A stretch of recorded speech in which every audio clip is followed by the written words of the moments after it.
అయితే ఇక్కడ ప్రజావాణిలో ఏదైతే అన్నదమ్ముల భూములకు సంబంధించి ఈ పాలోళ్ళు అంటారు కదా, ఆ భూములకు సంబంధించి సమస్యలు ఉన్నాయి. మరి దౌర్జన్యంగా వాళ్ళ బ్రదర్ ఎవరో మరి భూమి పట్టా చేసుకోనని చెప్పి ఆవేదన వ్యక్తం చేస్తా ఉన్నారు. ప్రజావాణిలో కూడా అర్జీలు ఇవ్వడం జరిగింది. ఒకసారి వారితో మాట్లాడి మరిన్ని విషయాలు అయితే తెలుసుకునే ప్రయత్నం చేద్దాం. చెప్పండి అమ్మా, ఏంది సమస్య ఏంది?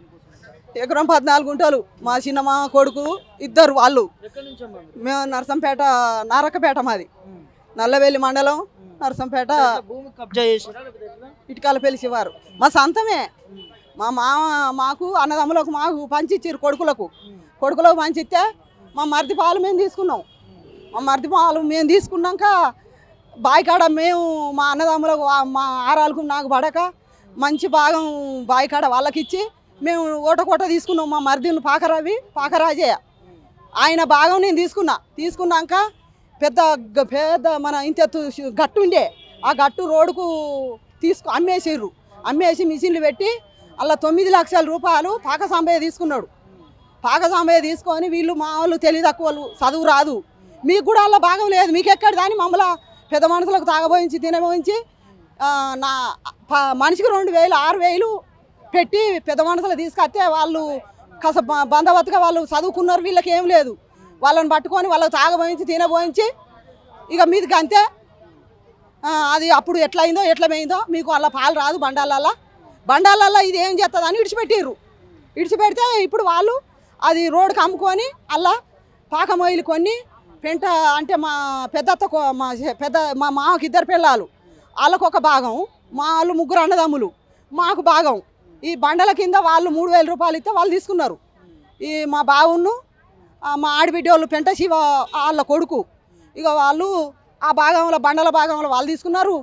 మేము ఇటు కాస్త అయినా 3,000 రూపాయలు అచ్చరాలతో 3,000 రూపాయలు ఇచ్చి ఇటున్న వాళ్ళు అడుగువద్దు అటున్న వాళ్ళు ఇటు రావద్దు అని రాసిర్రు. మా సందాయంలో రాసుకున్నాం మేము. ఆ కాగితం నల్లవేలి కాడ పోలీసు వాళ్ళ కాడ ఈయన కొంచెం చదువు రాదు, టెన్షన్, మా ఆయన చదువు రాదు, వీళ్ళకు మా ముగ్గురుట్లా ఎవరికి రాదు, కొంచెం పేరు వరకే రాస్తారు. ఇక ఇవి వాళ్ళు దక్కించుకున్నారు. ఈ కాగితం ఎకరం 14 గుంటలు అందరు సంతకాలు ఉండే అలానే ఉన్నది కావచ్చు అని ఈయన అనుకున్నాడు.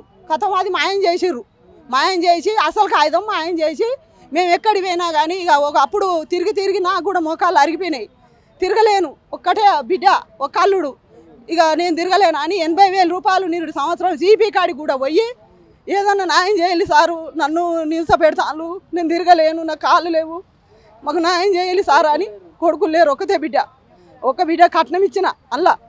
ఇప్పుడు ఆ భూమి అమ్మాయిదే, పైసలు లేక డబ్బులు లేక 2 ఎకరాలు దానికి 2 ఎకరం మాకు అని మేము ఆమెకి ఇచ్చుకున్నాం. డబ్బులు లేవు అందులో పెద్ద ఇక రంధ్రం తీసింది కదా, అందులో నాకు ఆట వస్తుంది, దీన్ని ఎగర కొట్టాలి, నాకు ఈ లచ్చ చూస్తుందా నాకు అట్లా చేసిర్రు అన్నట్టు. ఈ ఎక్కడెక్కడికి పైపులు వేసుకొని మోటార్లు పెట్టుకున్నారు వాళ్ళు. నేను మోటార్ పెడితే నా మోటార్ తీసేసిన వాళ్ళని పైపు ఇరుగు కొట్టి పాకమొయ్యలు కొడుకు పైపు ఇరుగు కొట్టి ఇలా నీకు ఏం హక్కున్నదని పెట్టినావు. సంబంధిత అధికారులు గ్రామ సర్పంచ్ వాళ్ళు ఏం చెప్తలేరు. మేము అబ్బో పాకసాంబయ్య అంటే మేము ఏం చేయలేము, మేమేం చెప్పలేము, మీకు ఉన్నది లెక్కేనే.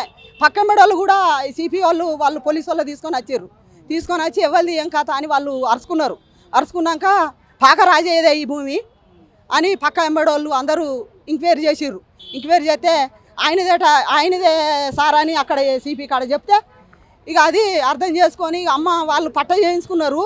మీరు కోర్టు కాడికి పోయి అంటే మేము కోర్టు చుట్టూ తిరగలేము, వాళ్ళు ఒక తల్లివాళ్ళు మా వాళ్ళు ఒక తల్లివాళ్ళు, మేము తిరగలేము సార్ అన్న. 80,000 రూపాయలు ఇటునాటిని పెట్టుకొని తిరిగిన పెద్ద మనుషులను కూడా తీసుకొని పోయి మాట్లాడిచ్చిన కారు బుక్ చేసుకొని పోయి ఇట్లా తిరిగినా కానీ మాకు న్యాయం జరగలేదు సారు. మందు కూడా పట్టుకొని తాగుతానని మందు కూడా పట్టుకొని చేసినా కానీ ఆ పేపర్ తేలే అది లేదు అనుకోకుండా వచ్చిన సార్. ఏం తిరిగి నాకు కాళ్ళు లేవు సార్.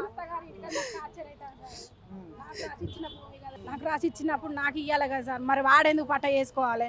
తిరిగి నాకు కూడా అట్లా నాకు ఆయన నా వెనక తిరిగితే నీకు ఏంది, నేను ఎందుకు తిరగాలి, దేనికి తిరగాలి, వీళ్ళు చేస్తలేరా ఎట్లా నేనేం చేయాలని మా ఆయన కూడా నన్ను టార్చర్ పెడతాను. మా అత్తగారి ఇంటికాడ నాకు అదైతుంది సార్. మరి ఎట్లా చేయాలో మరి మీరే చేయాలా, మరి ఈసారి చేస్తారా మీరు చేస్తారా మీ ఇష్టం సార్. ఇక అంటే ప్రజావాణిలో దీనికి సంబంధించిన అప్లికేషన్ తెచ్చినాం సార్. ఇప్పుడు ఎంఆర్ ఆఫీస్ కాడికి పోతే ఆ ఎంఆర్ఓ సార్ ఏమంటాడు, ఆయన రమ్మన్నా ఆయన ఈయన అత్తనే అవుతుందని ఆయన ఎంఆర్ఓ సార్ అంటాడు. ఎంఓ సార్ దగ్గరికి ఒక్కడ అత్తే ఒక్కళ్ళు అత్తలేరు సార్. మరి పాక సాంబయ్య అత్తే పాక మొగిలి అత్తలేడు, పాక మొగిలి అత్తే పాక సాంబయ్య అత్తలేడు సార్. మరి ఈ కలెక్టర్ ఆఫీస్ కాడికి హన్మకొండకు కూడా వచ్చినాం. వస్తే అది అమ్మ మేము ఊళ్ళో పెట్టినాం, అది మేమేం చేయలేం, వాళ్ళు అత్తనే అది తీస్తాం లేకపోతే లేదని అంటాండి సార్. మరి అది నా కట్నం కిందనే రాసిచ్చిల్లు సార్. 50,000 ఇచ్చిళ్ళు, కాకపోతే ఖర్చులకు 50,000 ఇచ్చిండ్రు. అది ఎకరం, అది ఎకరం 14 గుంటలు నాకు కట్నం కింద రాసిచ్చిండు. అది నాకు ఇప్పుడు కావాలని మా అత్త మా మామ అంటాళ్ళు, మా ఆయన అంటాడు. నాకు 2 అబ్బాయిలు, ఇక నాకంటే పని రాదు, నాకు ఇంటికాడ ఇబ్బంది అవుతాను సార్. మరి మా అత్త మా మామ నాకు టార్చర్ పెడతాళ్ళు. వాళ్ళు కూడా అది కావాలని ఇప్పుడు 12 సంవత్సరాలు అవుతుంది సార్ నాకు పెళ్ళి అయ్యి. మరి ఇన్ని సంవత్సరాలు అవుతుంది కదా నీకు ఇచ్చినాయి, మరి ఏం కథ అని వాళ్ళు నన్ను ఒత్తిడి చేస్తారు సార్. మరి ఇక నేను సావాలన్నా బతకాలన్నా అర్థమవుతలేదు సార్. మరి అయితే 3 సంవత్సరాల కాంచి ఇక్కడనే ఉన్నారు సార్ వాళ్ళు. మా ఆయన చచ్చిపోయిన కాంచి ఇక చేసుకుంటున్నారు. ఉన్నాక ఇక నీ భూమి రాదు, నువ్వు దేలేవు కథం, మన ఇంటికి మనం రానులేని అంటే ఇప్పుడు బీడే ఉన్నది సారు. 5 ఎకరం 14 గుంటలు బీడే ఉన్నది. అది ఇక ఎవరు నా కాళ్ళు లేవు, నేను చేయలేను, దీని నుంచి గాడికి కూడా నడతలేను. ఇప్పుడు మరి స్థానిక ఎమ్మెల్యే వాళ్ళని కలవడం జరిగింది. ఎమ్మెల్యే కాడికి ఎక్కడికి రంగరాజు కాడికి కూడా పోయినాం, ఆడికి తిరిగినాం, ఈ సిపి కాడికి పోయినాం. పెద్ద సుధాకర్ రెడ్డి కూడా ఆయన కూడా మేము చేస్తాం అమ్మా అని అన్నాడు. ఆడ కూడా పోయి నువ్వు ఎట్లా చేస్తావని ఆడ చెప్పి వచ్చిండ్రు. ఇట్లా చేసి ఎక్కడ పోయినా కానీ వాళ్ళకు తార అందినట్టు అయిపోతాను సార్. ఇట్లా అయ్యి అన్యాయం చేస్తాను మాకు. చూసారు కదా, ఇది అన్నదమ్ముల భూములకు సంబంధించి కొట్లాట.